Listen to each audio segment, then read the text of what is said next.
Yo, what is going on, Geek Corner? This is your boy, Erskmac, the mad scientist. Welcome back to the Orange Phoenix Media channel, one of the hottest black up-and-coming comic book YouTube channels on this side of the Dakotaverse. And this is another episode of Saturday Morning Comics, man. Good morning, ladies and gentlemen. Good morning, man. I hope you guys have an awesome week. I know I did, and I'm not even going to hold you. It was a little tiring. You know what I'm saying? It was a little tiring. I was a little tired going into the week, man, but I pushed through. You ever had those weeks like you felt well rested over the weekend, and then you just start your week, but it felt like it wasn't enough, even though you had a lot of rest over the weekend? Like, it's crazy. It's crazy. Like, I was tired all week. Now, I was able to put out a video this week because I did say I was going to cover Daredevil issue number 1. I was going to cover Wonder Man issue number 1 as well. So Wonder Man is still on the way. If you have not seen the video of Daredevil number 1, I did post it this week on our videos column on our YouTube channel. So if you hadn't had a chance to check it out, go ahead and check that Daredevil number 1 out. Go buy Daredevil number 1 and go check out my coverage of Daredevil number 1. But only go after this show because I need y'all here. I need y'all here for Saturday Morning Comics. I need y'all here to hit that like button, hit that subscribe button, hit that notification bell to let people know, hey, Saturday Morning Comics is here, ladies and gentlemen. And it's one thing I actually forgot to do. It's one thing I forgot to do for our Threads account, actually.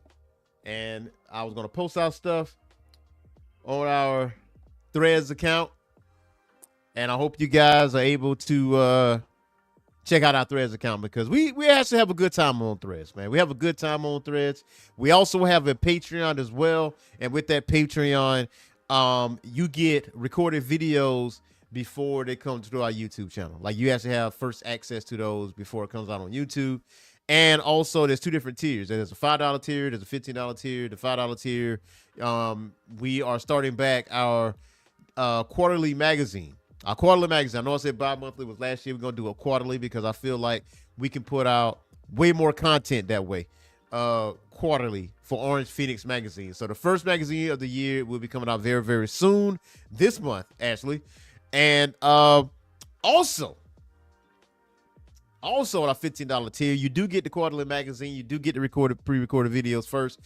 Also, you get a free comic from yours truly once a month. Okay, you get a free comic from your boy once a month. So I personally go to the LCS and I pick out a book, like an issue number 1 or a book you may have never read, and or just starting your journey on something, and then I'll send it off to your mailbox. So that is an awesome thing. That is an awesome thing, man. So, but yeah, like I said, I had a busy week, man. And look, y'all lucky to have your boy here for Saturday Morning Comics, man, because something came out this week, right? An open beta came out this week, and it was the Invincible versus Open Beta. Okay, Invincible versus Open Beta came out, and I started playing that thing, and I'm gonna tell you straight out the gate, that game is sauced. Boy, that game is awesome. That is crazy. That is crazy, man. I'm saying, whoo, Invincible versus is really good. I mean, the open beta. I mean, obviously, when it comes out to open beta, it's not perfect. With any beta, I'm talking any beta, it is not going to be perfect, right? But overall, I think they nailed it. I think they really did nail it because it feels slightly different than other fighting games that I have played, right? Just like how Virtua Fighter differs from Tekken, or Dead or Alive, differentiates itself from Virtua Fighter and Tekken. Like, it's its own standalone. It has its own set mechanic, right? So with Invincible Versus, after playing it for like the past 2 days, I would definitely say it's a mix. It's a mix between Marvel vs. Capcom 2 and Killer Instinct. Like, you don't have an infinite loop of combos, and it feels like it's slower, but it's really not. You can dash across the screen, pressing the right button and everything. But, I think, especially the games that I have played, like the tag games I have played in the past, especially Marvel vs. Capcom, the series, it feels like that you could just dash across the screen. Dragon Ball Fighters, you feel like you can dash across the screen, and I think some people are trying to take that energy and put it in Invincible Versus, and it's not translating to that, and it might be off-putting to you, but I think that's done by design. I think that's really done by design for you to slow down, to see what exactly you're doing, and you can't like dash up and down the screen, diagonal, and all this other stuff. You can still make your way across the screen, like, with press the right buttons and everything. But at the same time, though, I think it slowed down on purpose, just a little bit. But once you get close to somebody, it is game on. You better know how to pull off your defense moves. Otherwise, you're going to catch massive damage. Like massive damage. Like no, every sense of the word, you're going to catch massive damage. So, I'm in on that. I was on that heavy. Also, earlier this week, I was doing, I did not go to my LCS. I did not go to my LCS this week. I know what you're about to say. Huh? I know what you're about to say. I didn't really have much of time to go by my LCS, man. You know what I'm saying? I can't effectively call myself a Wednesday warrior, but I do get my books. Maybe not on Wednesday, but it's in my pull box, though. It's in my pull box. So you got to put that out there. I have to put it out there. It's on my pull box. So if I'm not able to access my books on Wednesday, then I get it later on in the week. Now, I will say, I didn't go empty-handed. Okay? I didn't leave empty-handed. I bought some books digitally that I really want to read. I bought Uncanny X-Men Annual, and I read that, and I was like, you know what? For reading this book, I'm gonna cover it. Wonder Man, I still gotta record that. I did read Wonder Man earlier this week, and I would definitely tell you this video is gonna be a little different. That video is gonna be a little different, like talking about Wonder Man, because Wonder Man in itself is different, and I'm gonna just leave it at that because I don't want to give away the sauce right at this point, because it's right here in my head on how I want to present Wonder Man, and I was trying to figure out a good approach as far as attacking it. So also I read Uncanny X-Men Annual, and the Annual is very good. I'm definitely going to be covering that. That's definitely on down the road, so be on the lookout for that sometime next week. Wonder Man and Uncanny X-Men Annual. Not only did I buy digital, I went to Ray Comics. I went to Ray Comics, that RAE.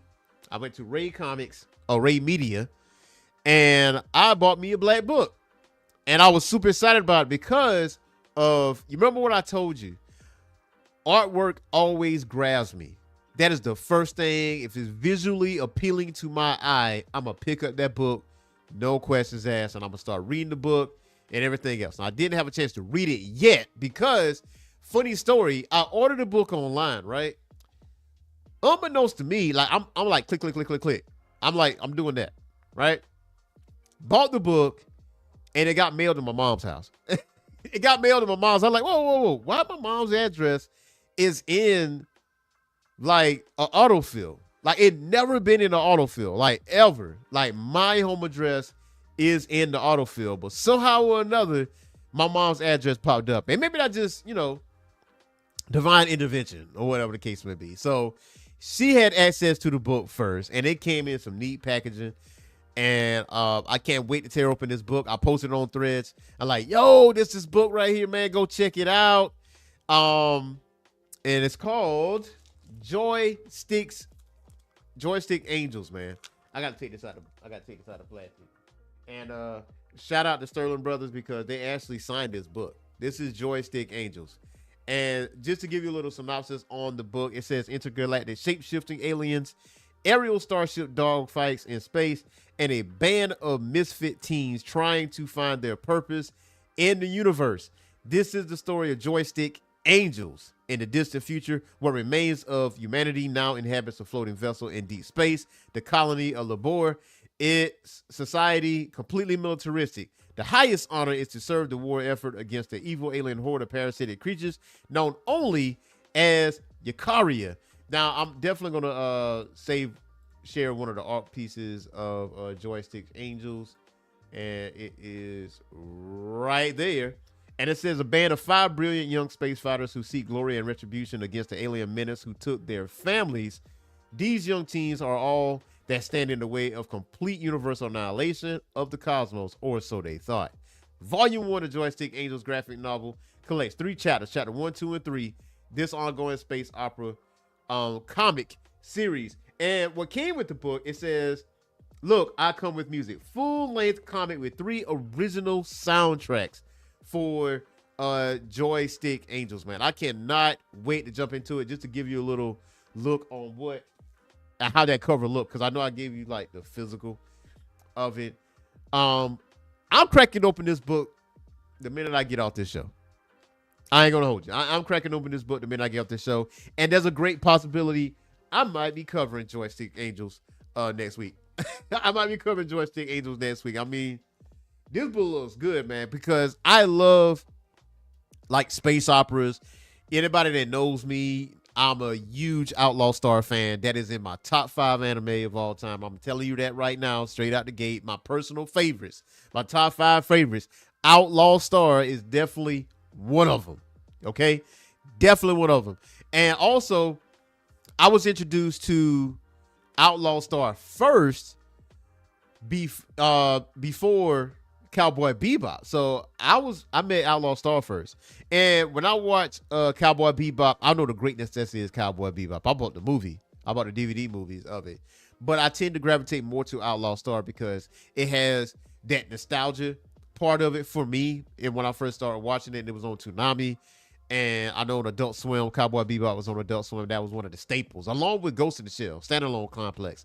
That was definitely part of that. So Outlaw Star, Cowboy Bebop, Trigun, those type, that genre of anime, that is to me, that's a lost genre of anime. You catch what I'm saying? I feel like at some point or another, we need another like space opera anime, like of the same vein is of Outlaw Star and Cowboy Bebop. I definitely want that. But when I saw Joystick Angels, though, that I immediately went there and I immediately bought it.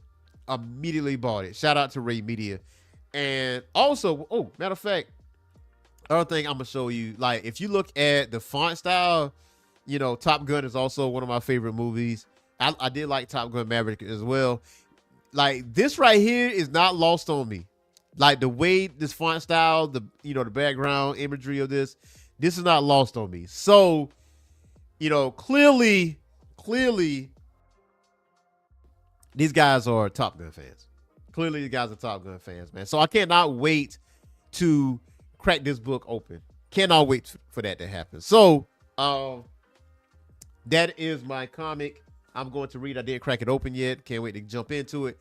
So, today is going to be a little bit different.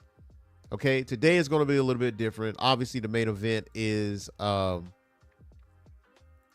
Masters. Okay, we're going to be talking about New Masters, man. I cannot trying to figure out a good way to attack this because I don't really want to spoil it for people that have never read the book. Okay, that never had a chance or opportunity to read the book. Now, issues 1 through 6 is already out. Okay, you have access to go buy the book. And matter of fact, I want to go to, because I did not look on in-stock trades. And I don't want to live and swim in ignorance. So what I'm going to do, I'm going to see if it's part of in-stock trades, and if there's a trade paperback or a hardback cover of this. Oh, what do you know? What do I know? So check it out. So, New Masters trade paperback. Shobo Coker, South Coker brace yourselves for an immersive science fiction tale sketched across the verdant plains and neon lit continent of Africa. So this right here is available for $12.39, 38% off. You guys got to check out in stock trades, man. There's a lot of stuff at this kind of rates. I have not seen anything that was at full price ever, and that's just personal experience.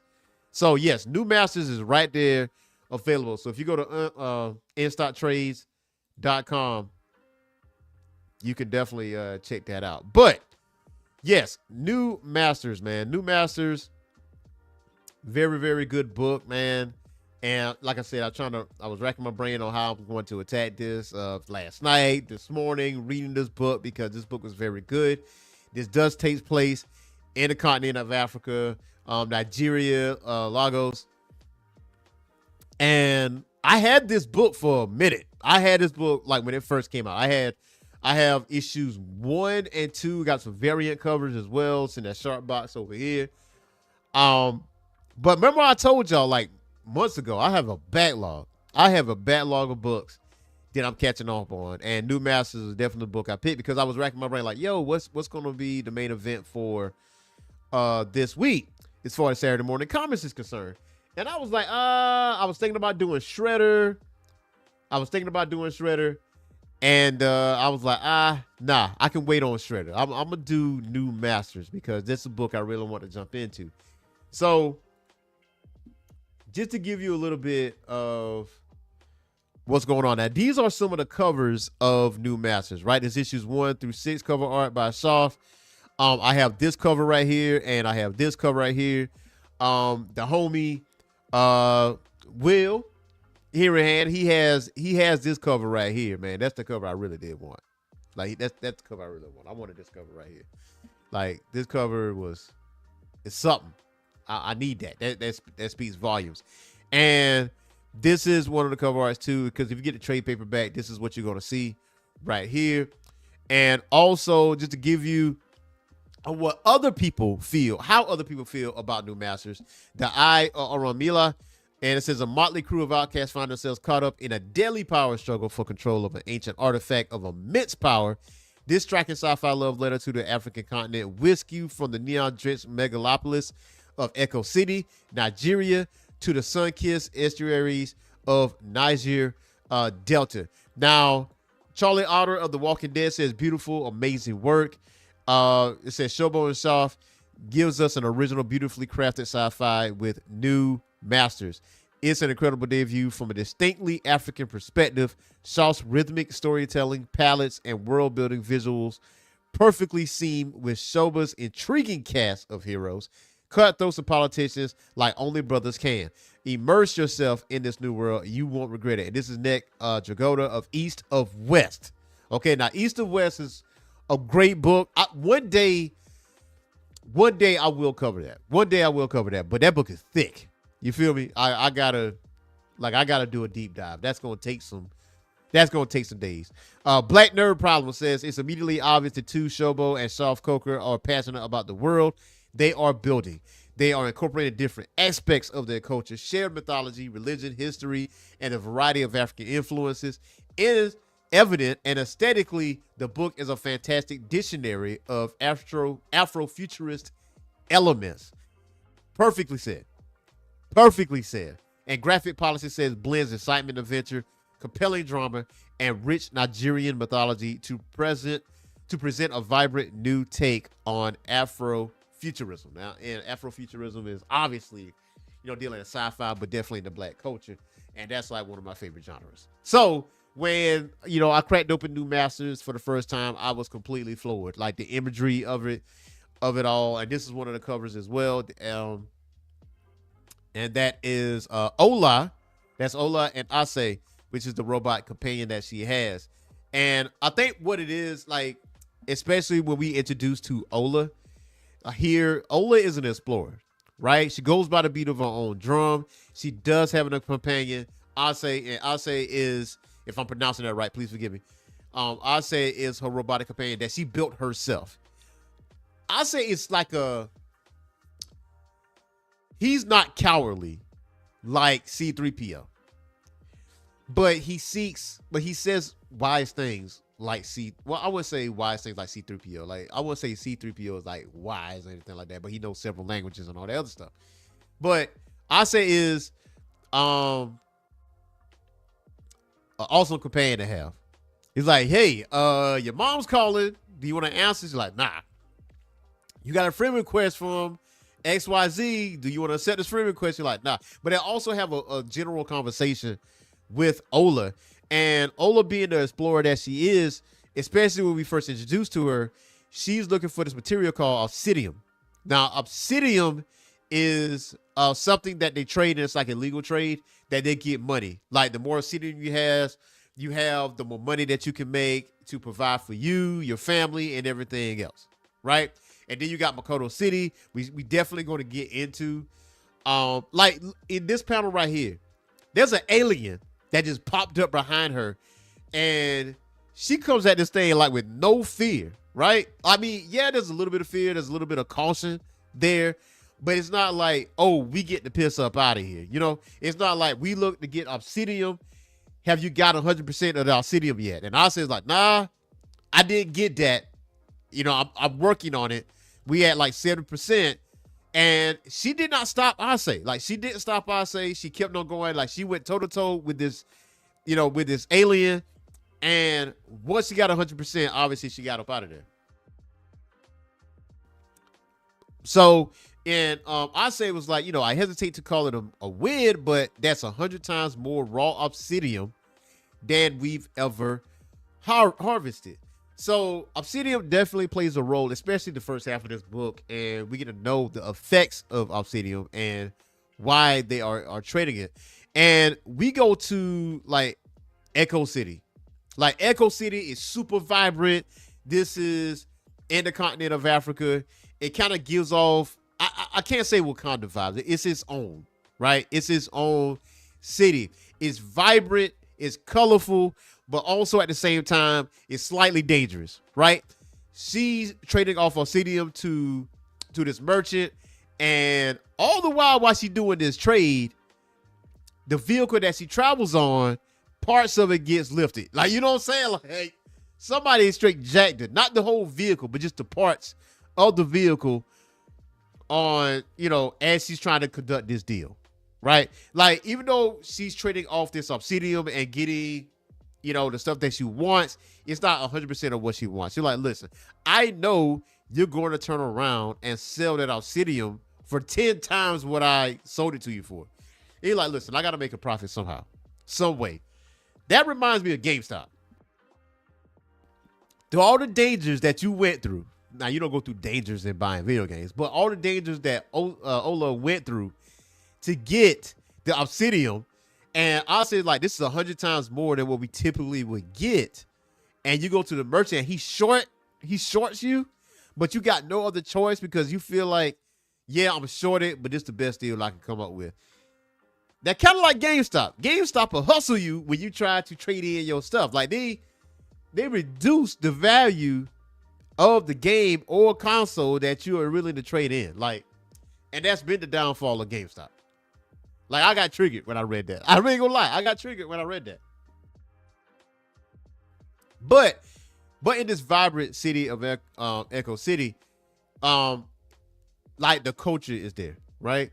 Like, this is legitimately a black book. It's like, but it's for everybody. You get to learn of different cultures, because if you look at certain verbiage, like throughout this book, it does have a dialect. Like, you know, you're reading, you know, silent, right? You're doing silent reading, but I'm such a visual person, and I'm such, like, you know, artistic person without, like, knowing how to draw. The way I'm reading this silently in like an African dialect, right? Feel like the ancestors were talking to me. You know what I'm saying? So, but yeah, so with this, with the Echo City, now this is another character that you introduced to, and this is Governor Tosin Ajima. And Tolson is the governor of like Echo City, and obviously, as you know, these bureaucrats is bickering about what's going on with the Obsidian, about paying taxes, and we should send soldiers down there. Now, this is like a poor part of the city, right? You know, and it's the age-old thing. Politicians sit on high. You know, the lower class, the middle class, they sit low and they're scratching their clawing and trying to survive. And you got people are trying to like oppress in ways, right? So with Tolson, it also talks about, I've seen the effects of it. It says absolutely people in Makoto City, they go swimming 250 meters. I'm going to repeat that. 250 meters straight down to find obsidian. Right? It says the pipelines running from Kanji Mines to the Atlantic District, Hypergate Pass, straight underneath Makoko.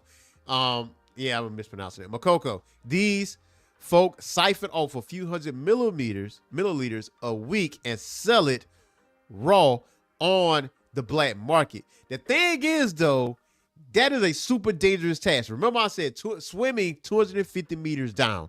That means if you swim 250 meters down, you got to swim 250 meters back up.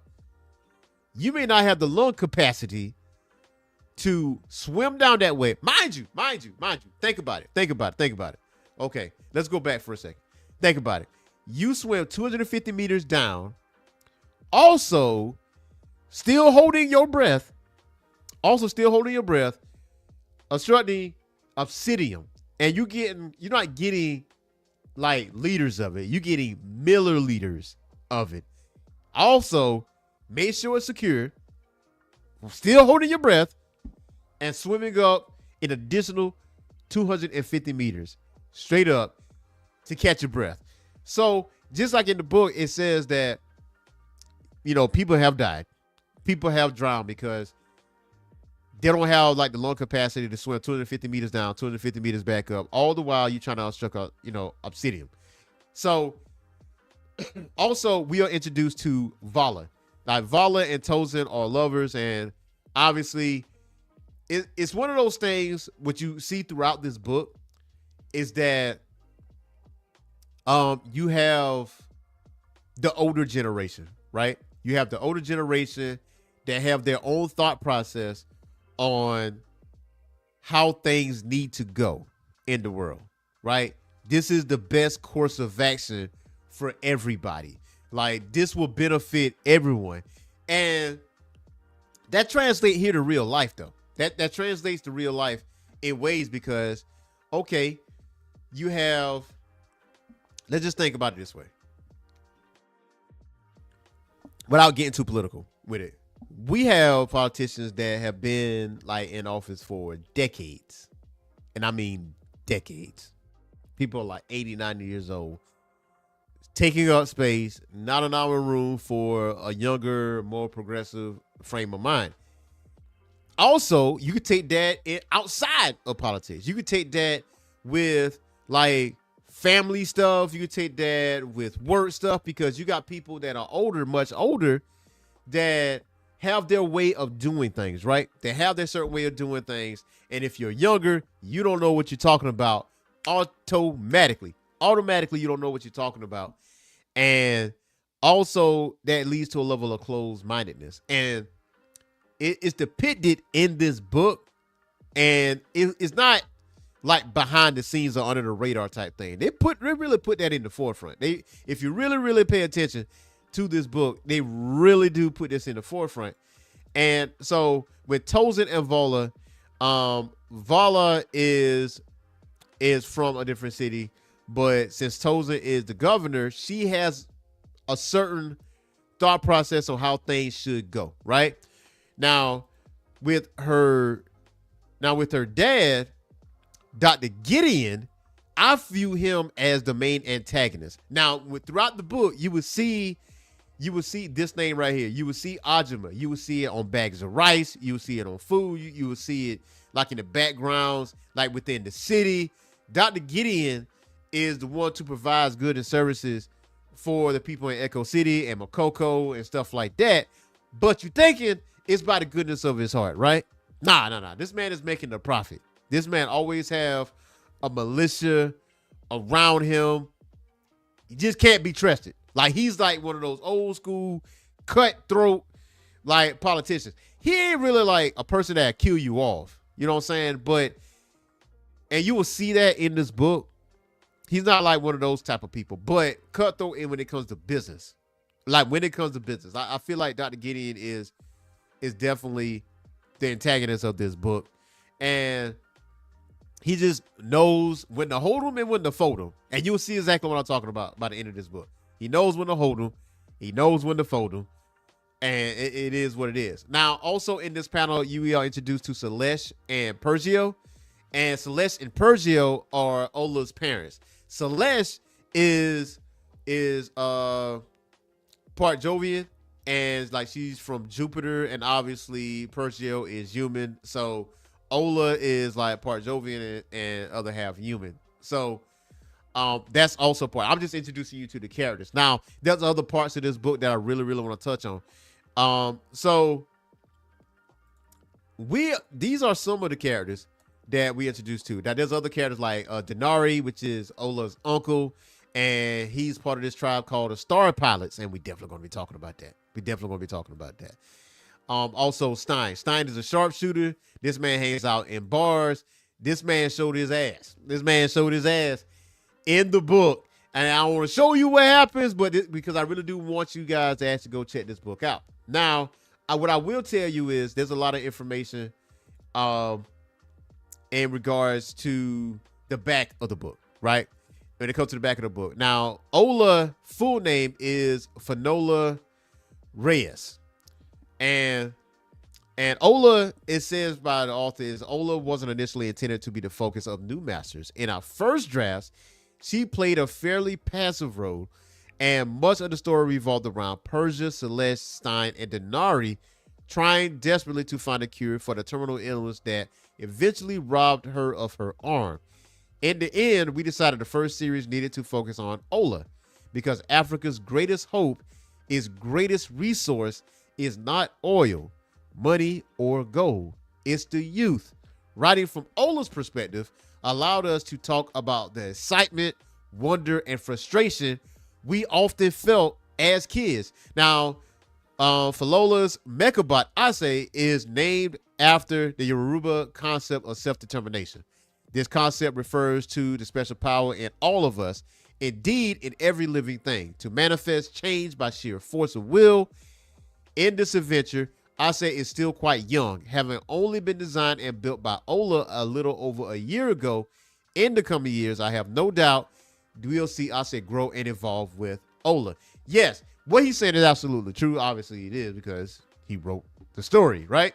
So you get that sense with Ola, right? That sense of frustration, that sense of wonder, that sense of excitement.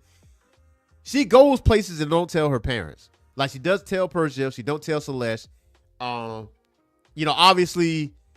uncles and aunts, they're the cool grown-ups, right? You tend to gravitate towards them. So when she meets Uncle Denari, whenever she sees him, like she's excited, right? She's excited. Like they get on bar fights. He takes her to like this establishment where Stein is at, and Stein's like, your mom ain't gonna like you being here, but you know what? Whatever.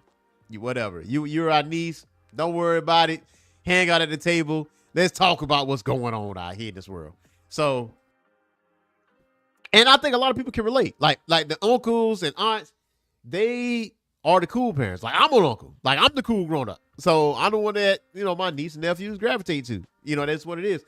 Because I'm not going to like browbeat them into things because, you're not my child. So it is interesting that dynamic is being played out in this book. But Ola and Ase's relationship, I really do love their relationship, and I'm excited to the point where Shobo says that Ase will grow and evolve along with Ola. So, and I do like the fact that they switched it up and actually focused on her. Also, the vehicle that she rides in, it says that the designs of most of the vehicles in Echo, particularly those in the poorer sections of the city, are based on an age-old chassis refreshed with newer materials. The idea of use and reuse is ingrained in Nigerian culture. Falola's Tress flutter bike design is based on the ubiquitous Nigerian Okada, a much derided method of public transportation and one of the best ways to experience the chaotic pulse of our city, Lagos. And it's like early in the book, Falola visits to Tejuosho Market to buy replacement parts for her flutter bike. Shaw and I took inspirations from the real Tejuosho in Lagos as it was in the 90s, and a famous electronics market outside of Lagos known as Aloba Market. So, yeah. Looking at this, man, like, they put their experiences, you know, living in Lagos, growing up in Lagos, and he's like, it just said it right here, straight out, that, you know, as it was in the 90s, there was an electronic market outside of Lagos. So, I think that's why I love the story so much, man. I think that's probably like my favorite part of the book is when it was in Echo City, right? She was in Echo City, and, you know, it is vibrant. Like I said, it's, yeah, you can't 100% trust it because somebody going to take your stuff. Somebody going to like lift your stuff. You're going to get jacked, right? If you're not careful. But I do love that sense of adventure there. Now, this is some of the cover artwork. Now, we already seen that with that. So next thing is the world of New Masters. And it says here that in an early part of the 21st century, the Jovian fleet burst into our solar system, bringing with it the Ark of Species. When the fleet slammed into Earth, it scattered debris across the planet's surface and leaked exotic fuels into the soil. This cataclysmic event swallowed great cities like New York, London, Paris, and Berlin. However, it also fueled the rise of new interplanetary parts of calls such as Lagos, Morocco, Mumbai, and Hong Kong. As memories of the old world faded into myth and legend, the import and influence of a new society grew. New Masters is our sci-fi love letter to the African continent, a letter that's taken the better part of a decade for us to pen. We invite you to immerse yourself in a universe that weaves African experience, philosophy, and culture indelibly into its fabric. Man, 10 plus years, man. Like, whoo, just to like incorporate the story, right? And this is stuff that these brothers had in their head. They put it on pencil, they put it on paper, they wrote it out and made it plain. And I'm glad they was able to put this out for the world to actually see. And he says that we began work on what will become the New Masters in 2014.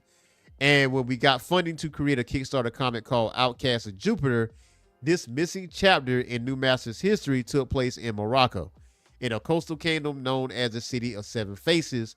It saw Denari, Stein, and Celeste launch a desperate rescue attempt to save Pergel. You see, Pergel had gotten himself captured while searching for a cure to a disease that was slowly poisoning Ola, who was then quite young. Also, Denari fights a panther in the book. So I got to go out and read Outcast of Jupiter. And he says, we consider the events of Outcast of Jupiter a sort of vague prehistory. The events that unfolded in the City of Seven Faces definitely happened, but maybe not exactly as they were recorded in the book.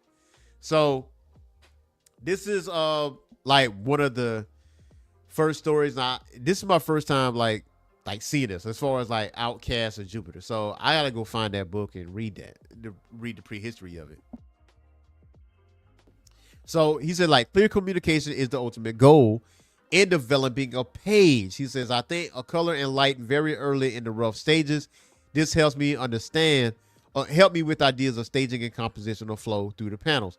When you have a page like this one below, which mostly features talking heads, acting and body language are a key. So we have to define a consistent style and color language that avoids visual fatigue. So basically what he's saying is, you know, we want to make this pop out to you as much as possible.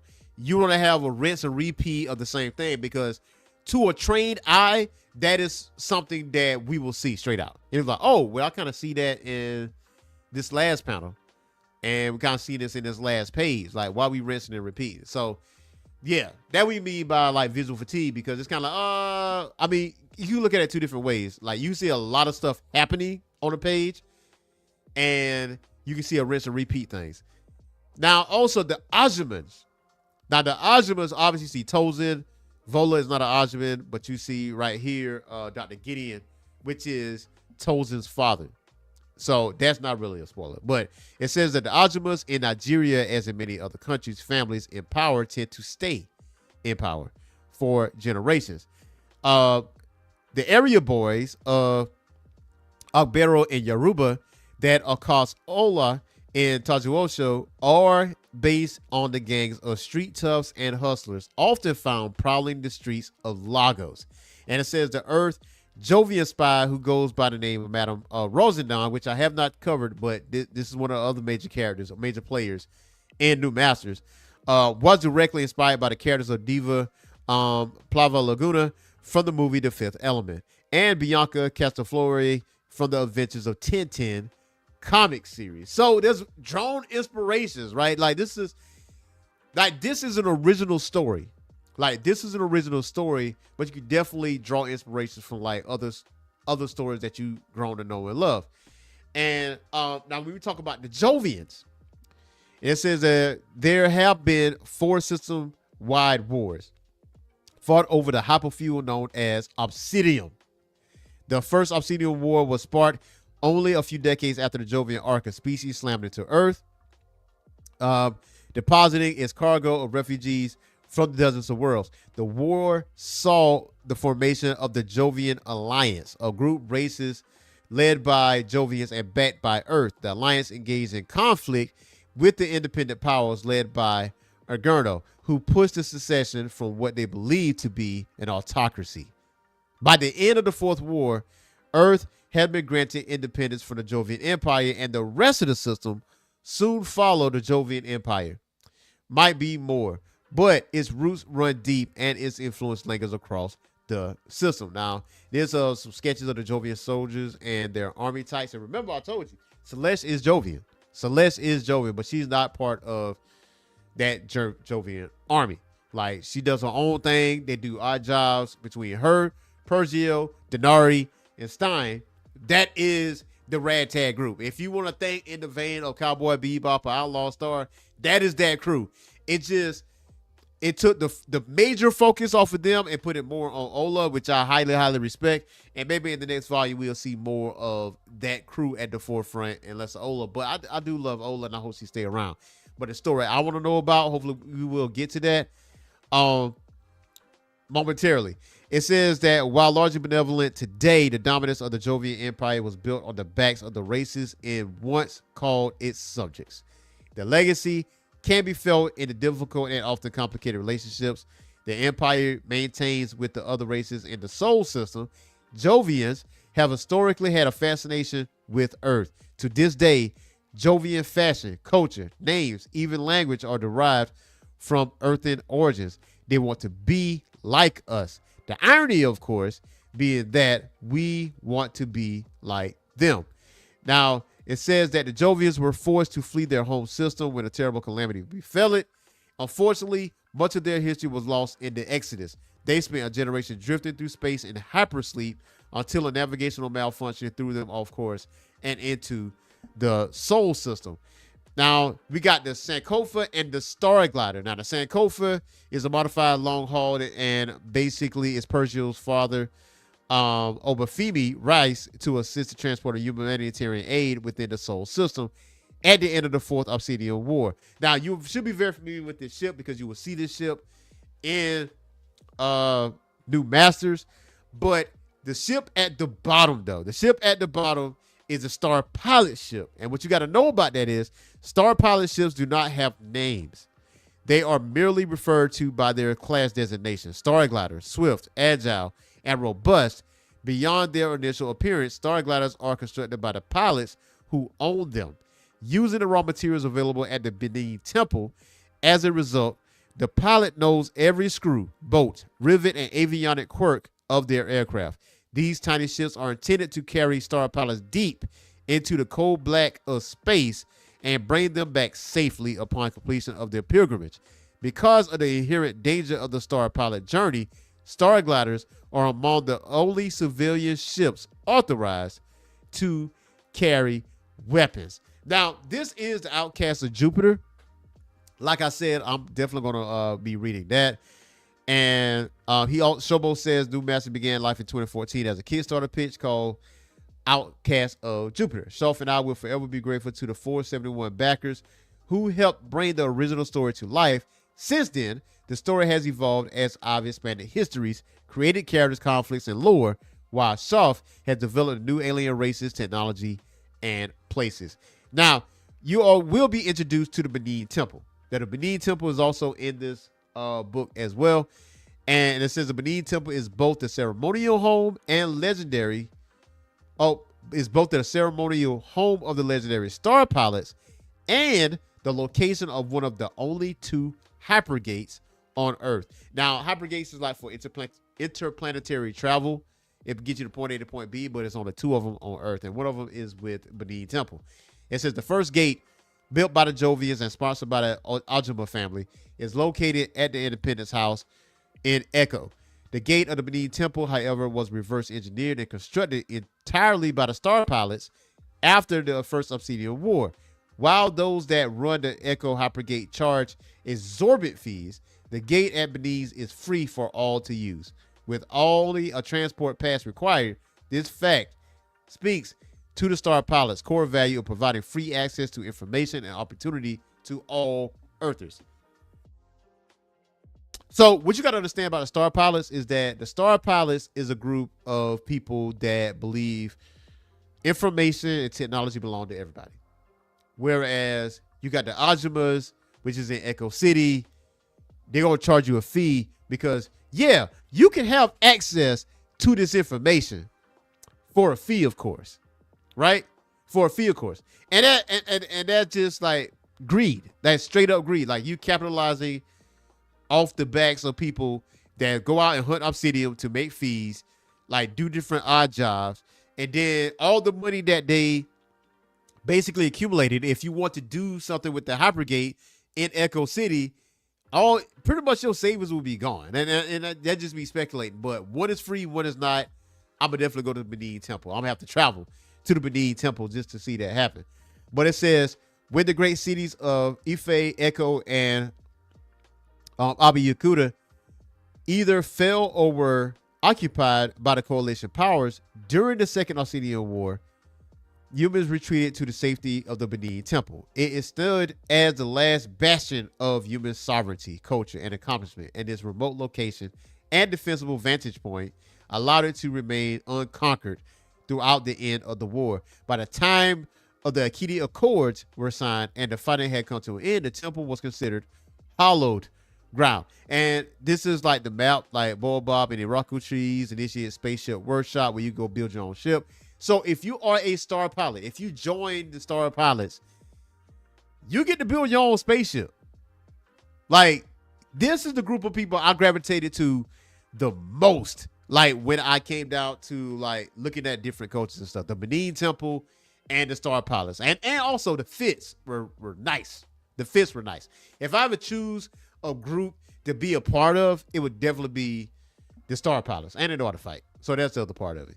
It says the beginnings of the Star Pilot movement date back to the earliest days of the post-adventure era, made possible by the availability of relatively cheap spacecraft capable of sustained deep space flight. Handfuls of adventurers, thrill seekers, and explorers from all walks of life embarked on journeys to the outer edges of known space. Now, this is the Star Pilot. You see these fits? You see these fits? Y'all see these fits? Man, I'm willing. Look, I'm with these fits, bro. I am with these fits. It says most people would never meet a Star Pilot, though they are likely to hear tales of their doing and exotic adventures on far-flung worlds. To become a Star Pilot is to answer a deeply personal calling. You must be willing to confront the darkest elements of yourself, and only a few complete the rigorous training required. Every pilot must go on a pilgrimage into uncharted space on a voyage of self-discovery. The goal is to give to the self and to bring back knowledge for the benefit of all. So basically, they are the keepers of knowledge. They'll go out and explore, and if there's new technology, there's new knowledge that needs to be learned, then they take that information back to the Benin Temple, and they said this is where you can get all the information. So it's kind of like I can't say it's a giant library of information, but technically it is in ways. But you can't just go up there and just steal information. Like, you get your ass whipped. But that's just what it is. So you can become a star pilot, but it's based off of the rigorous training that you have to go through to officially become a star pilot. You got to be willing to go venture off out in the deep black recesses of space by a ship of your own design, find out this information, and come back to the Benin Temple and share this information, share this knowledge of what you found out. Now, that's scary. That's scary. Like, earlier this week, I seen Event Horizon. I haven't seen that in years. Like, it's like I watched it brand new, right? And I was like, they were in the mode of discovery, like the scientist. Like, he was able to bend space and time so they could go to one point to the next, right? But going to that other point, you unlock something very evil, right? To a point where the ship is alive and it's corrupting the ship's crew and they are mutilating each other. Was ridiculous, right? It was ridiculous. So just as sure you can find things that could benefit everyone on Earth or the universe in itself, you could definitely bring back something that nobody wants. You know what I'm saying? So there's that danger part of it. And also, you in the deep black holes of space. You could definitely get lost and never come back. So that's the other part of it too. But still yet though, you are given the knowledge to like build your own ship, right? So if I had to outfit my ship, obviously it probably won't be like a Star Glider or anything like that. It will be of that same design, but it definitely will be bigger to a point where it can take on like massive amounts of damage, and I have to put more guns on it or whatever the case may be. But like if you go back and look at the ship, like, yeah, this can go into the deep, like, black reaches of space, right? Mine's gonna be a little bit bigger than that. Like, I feel like my design is probably gonna be based off the Outlaw Star, and I'm gonna just go back to that. But it says that star pilots literally map the darkness by depositing nav points in the farthest reaches of uncharted space. In the course of their journey, a star pilot will make stops at dozens of spaceports, asteroid-based way stations, and backwater moons to refuel and replenish supplies. They will learn new languages, explore alien cultures and their traditions, map new planets, and gather nav data to take back to the Temple of Benin. Star pilots also act as wandering arbiters and low keepers on the edge worlds, delivering justice to the unjust and settling disputes in exchange for room and board. So listen, I don't even want the money. Give me room and board. I can take care of your problems. I can take care of your disputes. And so not only are the star pilots are like adventurers, like knowledge seekers, there are also enforcers too. Like, they know how to fight. They know how to handle disputes and stuff like that. So they're multifaceted, but they don't do it for financial gain, right? Yeah, you give us room and board, we'll protect you and handle disputes and all that other stuff, but they're not going to break your pockets. You know what I'm saying? And that's the first vibe that I got from them at first reading the book, because Ola actually meets the star pilots, you know, but that's all I'm going to tell you. That's all I'm going to tell you on that one. But it says over century star pilots have forged a reputation built on honesty, martial prowess, and resourcefulness. Though with a mortality rate around 99%, the vast majority of star pilots are never heard from again once they leave known space. So see what I'm talking about? That's the danger part of it. Because, like, yeah, y'all go away, there's a high probability that you may not come back. Now, that's not to say that they're dead. I know this is saying right here that the mortality rate is around 99%, but if you go in the deep reaches of space, right, you just go to uncharted parts of space, you could very well be alive on that side of space. Because, you know, we see Interstellar, right? Some of us see Interstellar. We see the concept of time travel and how it can be a realistic thing, right? It can't be one of those situations where, where they measure things in light years, right? So it could be years removed. Like it could be a point where you're 17 years old and you go into deep reaches of space and you're never heard from again because the further you go out into space, you're going through light years or whatever the case may be. I'm using science. I'm using science in this. But either way it goes. Either way.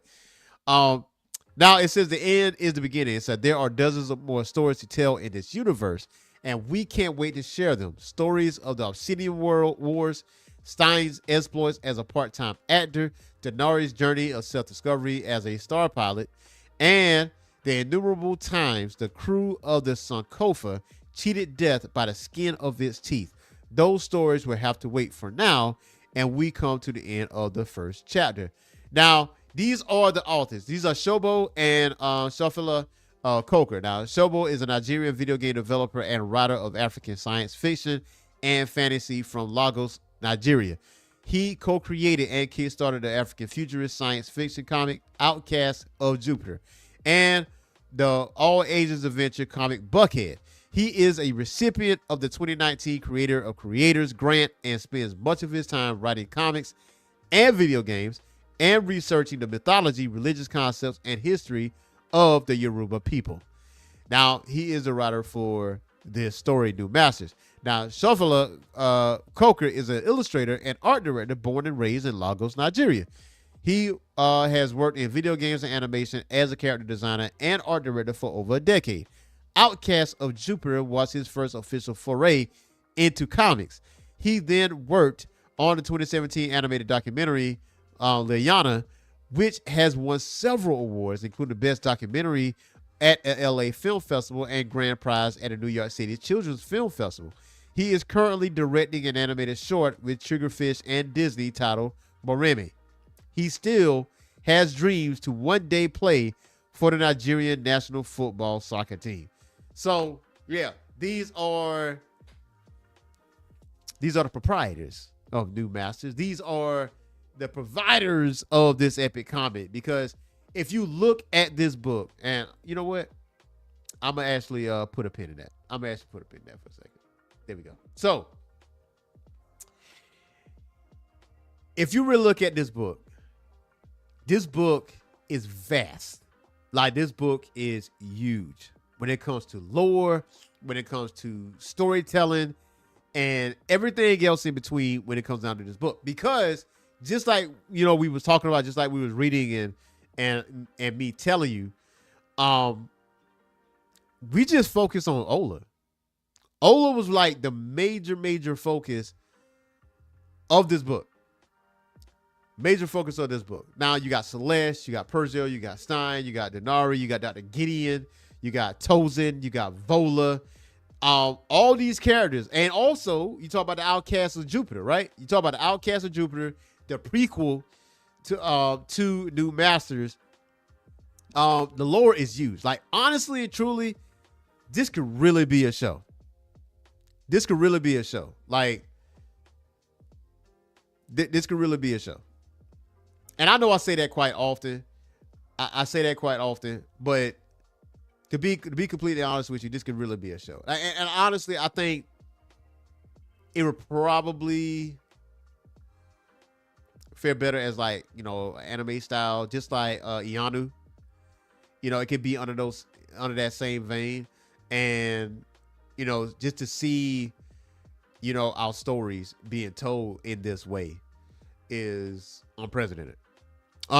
Like, there's so much lore you can explore. Like, this thing can become, it is huge to me. Like I said, I got the Sego issues, and when it comes down to space, you could do a whole story on star pilots, like the inception of the star pilots, like their humble beginnings as star pilots and where they are now. You could do on the adventures of the Sokofa, which was the original thought process with Celeste and Pergil and the others. So is many ways you can go about doing this. There's many ways you could go about doing, like, the second volume or second iteration of what you want to talk about when it comes down to this book. Man, this book was great. This book was great, man. And if you have not checked out that book, go out and check out the book, because there's a trade paperback. You're going in stock trades. Shobo.com is on discount. You can definitely catch this book. You can definitely read it because there's a lot more information in this book. Like, I feel like you would thoroughly enjoy this book for what it is. Like, it's not like superpowers. It's not cape shit. It's not cape shit. It's not that. It's not that. The story just brings you in, and the story like push you in like this sense of adventure. Like, you want to just go out and just do things and just discover things. And also it teaches you of the impact of youthfulness and how you should maintain that. Right? Because we often, as people, we'll say, hey, I'm too old for this, or I'm getting old. Like, if you know me, if you really know me from my friends, you will never hear me say, you know, I'm getting old. I never will say that. I never will say that because I believe words have power, right? Words have power. Once you start saying that, yeah, it becomes reality at that point. Yeah, my knees don't work like it used to. Well, it won't now because you don't put it on yourself. I'm a true proponent of that. I'm a true believer in that words have power. Like, the stuff that you go through, the stuff that you say, eventually, especially if you say about yourself, eventually it's going to happen. You know what I'm saying? So I never say that. I never say that. I don't give a crap. I'm 82 years old. It was like, Erskmac, you old. No, I'm not. No, I'm not. Your knees hurt. No, it don't. It you know what I'm saying? So it's one of those things. It's one of those things. But you definitely see the impact that Ola has in this book. And you'll definitely see the impact that the politicians have on Echo City and Makoko City, especially what happened with Makoko City, what's going on, because I barely scratched the surface. I barely scratched the surface on far as, you know, what happened in Makoko. And honestly, it's something that you can definitely expand on. It's something you can definitely expand on. Like, once you finish with this book, once you finish with volume 1, it left some meat on the bone on purpose because it wants you to come back to this world of New Masters. It really wants you to come back to that. And I'm here for it. I'm here for it. Definitely here for it. So highly recommend this book. Go out and read it. It's from Image Comics, New Masters from the Cocoa Brothers. Go ahead and check it out. Trade paperback. Go get that. Go get it. Now, if you want the single issues, you could definitely still get the single issues. You can still get the single issues. I did see a few on eBay, and it's not super expensive either. It's not super expensive. So you go on eBay and get the single issues if you want. So if you want to be one of those people to get the single issues and then get the trade paperback to show support for the book, then go ahead and do that. Go there. This book has been around for like a few years. You know, I'm just one getting around to it. But if you ever heard of this story, now you've heard of this story. Now you heard of this story. So I got 2 bits of comic book news for you guys. And one's for Marvel and one for DC. And ladies and gentlemen, we got another event. We got another event.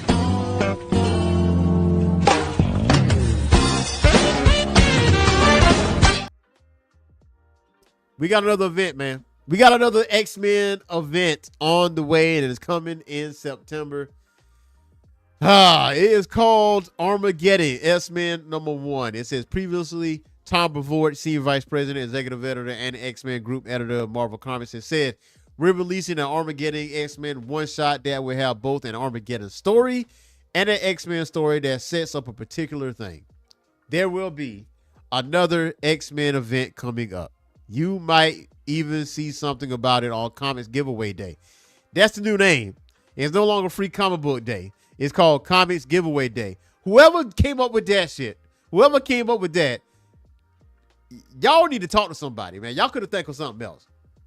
Like, y'all could have thought of something else, man. A more clever name. This is your golden opportunity to just figure out another way to say Free Comic Book Day. Because honestly, we say Free Comic Book Day, I still say it. Even though I know it's something about Diamond, even though it's dead, but it's been around for so long, it's like, we're never going to call it Comics Giveaway Day. I don't think we ever going to do that. But it says we're going to have a little more space, again due to the way some things fell.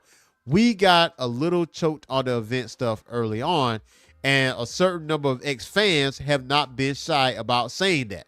The "you keep putting your events in the middle of my books" crowd has been louder than usual because it's happened a little more often than we might otherwise intended. So we'll probably go a somewhat longer period of time between the end of Age of Revelation and the next thing. It probably won't seem like that long to people because there are 12 months in a year, but it's not going to happen in March. But it is coming. We know what it is. It's got a name and everything. We haven't told anybody the name. That Armageddon one shot is actually not really called Armageddon / X-Men. It's called Armageddon something else. We just haven't released what that something is yet. Okay. Give me a second.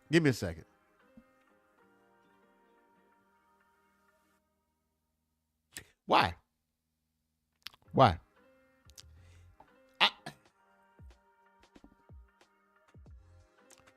At the middle of our stories, right? Yes, that was a complaint. That was one of my complaints. But that Age of Revelation event shouldn't have included all these other freaking books. That was that was like the major thing. Why are you including Storm? Why are you including Uncanny X-Men? Why are you including Spider-Man, for crying out loud? Why are you including what other book I was reading? Binary. Yeah, Binary. Why you including all these books that had dick to do with what's going on? You could have just went adjectiveless X-Men. That event didn't include nobody else. Damn all the other shit. You could have just said straight up adjectiveless X-Men. You could have kept it at that event, but nah, we're going to include the whole entire thing. That is the thing that you need to be concerned about. Are we going to have another 25 or 30 books they have to read for this event? Or is it going to be a centralized book? Is it going to be one book with this event? Because if it's just one book with this event without disrupting all the other stories that's going on, all right, cool. We can deal with that. But if you about to say we about to have 50,000 books to actually cover and all of this stuff is connected, I ain't with it. Like Age of Revelation was trash. I ain't gonna hold you. Age of Revelation was trash. Like this is like the symbol as far as what's going on. Evolution is contagious. So my thing is this. Correct me if I'm wrong, right? When it came down to Age of Revelation. Correct me if I'm wrong. I'm pretty sure there was like this virus of some kind, right? That was mutating people, right? I feel like this is reheated food. Man. I got no way to say that. Now, this is me being critical of this, not knowing what this story is going to be about. Yeah, okay. Free Combo Day. We're going to have access to that. We get to see this one shot or whatever, whatever's going on. Let me go back and read. Like this is some of the artwork of it. The artwork a little fire. I ain't going to hold you. He says there will be another X-Men event coming up. You might even see something about it on Comics Giveaway Day. Okay. Might see a little bit of an excerpt of what's going on. I get it. I'm a huge X-Men fan. Okay. But these events is crazy. Like Storm is killing it. Uncanny X-Men killing it. Right? Inglorious X-Force. I'm an off and on with the book. Not to say I don't like the book or whatever the case would be, because I did cover like issue number 1 of that book. The book is okay. Right? I gotta catch up with Uncanny X-Men because I know Elsa Bloodstone is there. So I gotta backtrack a little bit and catch up on reading. But Uncanny X-Men is great. Okay? Between that and Storm, phenomenal. Good stuff. Great stuff. Right? This right here got me worried. This has me worried, man, because I think Tom Brevoort is listening, but he's listening with just one ear and not both ears. He's saying, yeah, there were people complaining about, yeah, you're doing it in the middle of our stories. That was one complaint. But the other complaint was you gave us 50,000 other books that had to do with the main story, where you could have just said adjectiveless X-Men with Jed McKay. You could have just kept it, the Age of Revelation, with that particular happening. because that was probably the main point of the whole story, right? That's probably the main point. Like Unbreakable X-Men had nothing to do with it, indirectly, technically. Rogue Storm, nah. Hopefully, hopefully we just stick with this a centralized book, and then we go from there, man. I ain't warm or fuzzy about this, and I feel like the majority of X-Men fans feels my sentiment. I don't feel warm and fuzzy about this. I really don't. I don't feel warm and fuzzy about this at all. I don't. But we'll see what happens. I could be proven wrong. This book could be straight up heat. This book could be straight up heat, straight gas. Like, you know what I'm saying? It could be one of the best books ever. They have, you know, anything can happen. Anything can happen. But as of right now, as of right now, I ain't feeling it. I ain't feeling it. And I hate to say that because it's an X-Men book. I hate to say that. But now we go from Marvel. We got to go to DC. We got to go to DC as far as their news is concerned. And it says here that Batman #9 by Matt Fraction and Ryan Sook. Batman, this run of Batman, I greatly appreciate. I covered a few issues of Matt Fraction's Batman, and I loved every minute of the reading. I did fall behind on the book, not because I didn't like it. I just fell behind because there was other books that I was interested in that I was reading.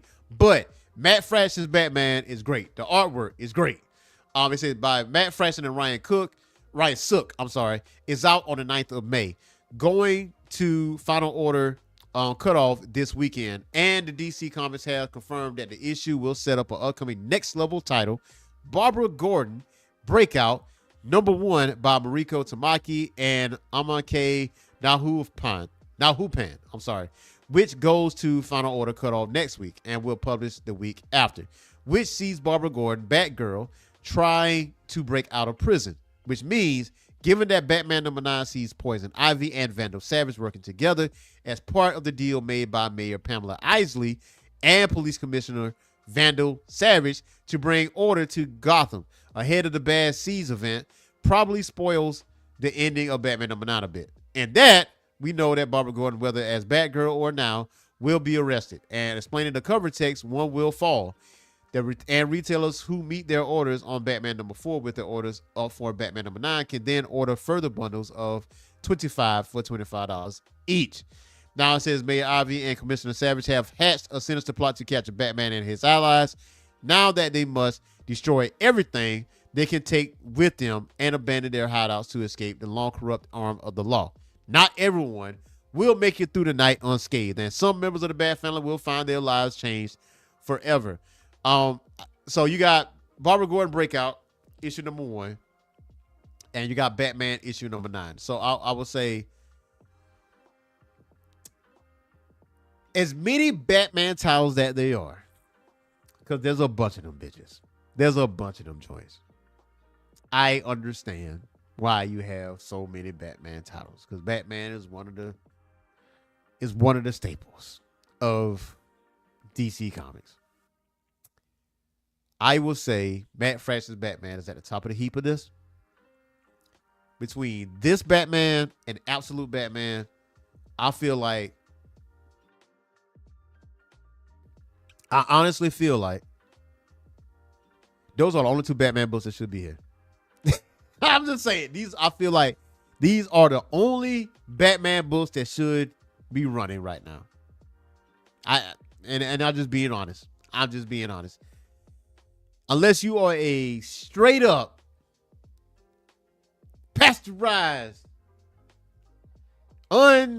unscathed, like unmoved Batman fan, I truly believe these are the only two Batman titles you should have. Matt Fraction's Batman and Absolute Batman. That's it.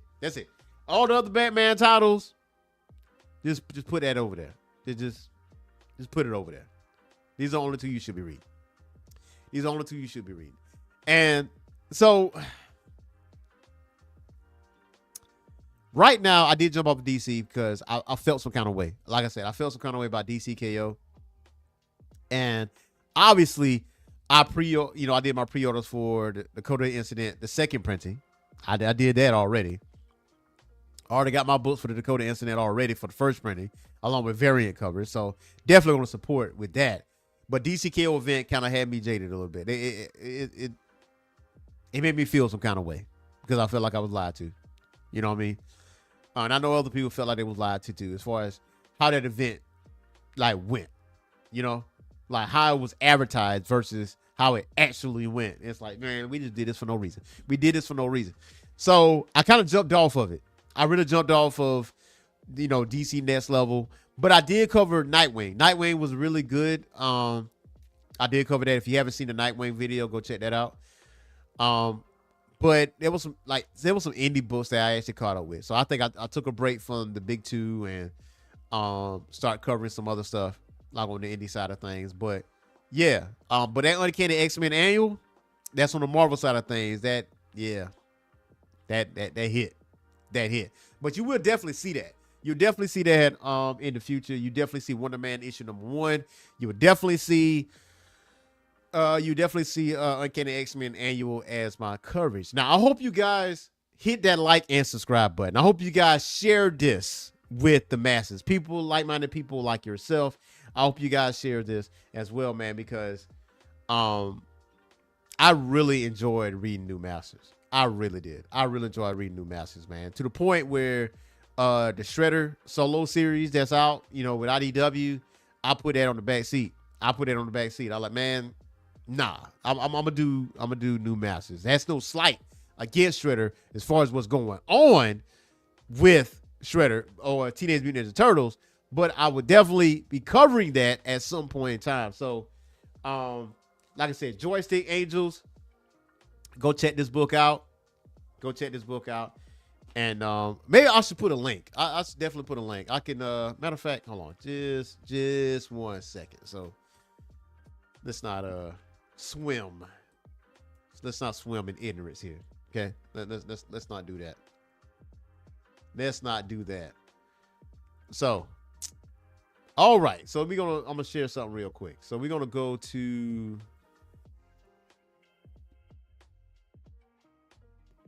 Ray Comics. Now, this is Ray Comics here. Let's check out this artwork. And we're going to go with some comics here. So you got Alchemist Dark History, Alchemist Volume 1, Shattered Visions, Joystick Angels. That's where I got Joystick Angels from right here. Manga, New Game Plus. Okay. That might be the next book I get.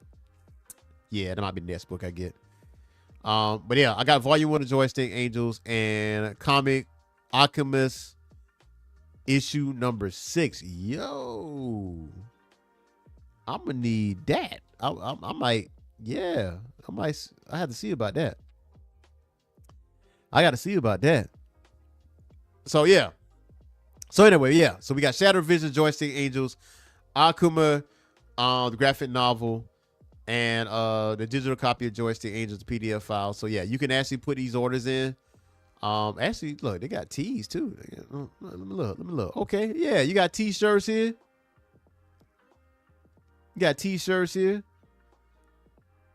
Yeah, I might get that Joystick Angels though. Whoa, they got toys as well, man. They got toys like Son of Alchemist. Okay, I'm with that. Sold out. Yeah.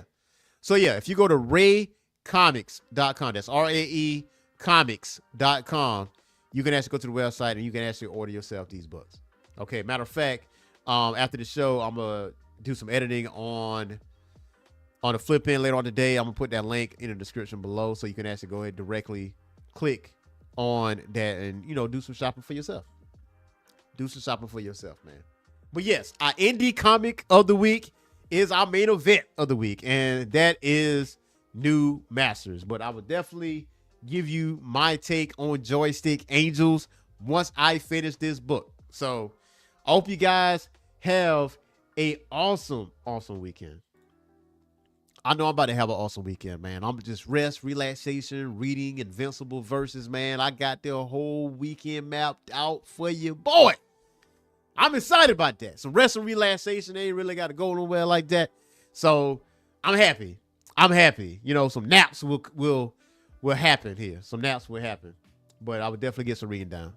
Definitely get some reading down. So you already know what to do. Hit that like and subscribe button, that notification bell. Now when it comes down to that notification bell, make sure you select all. That way you get notified on all of our content live or recorded. And I hope you guys enjoy my coverage of New Masters.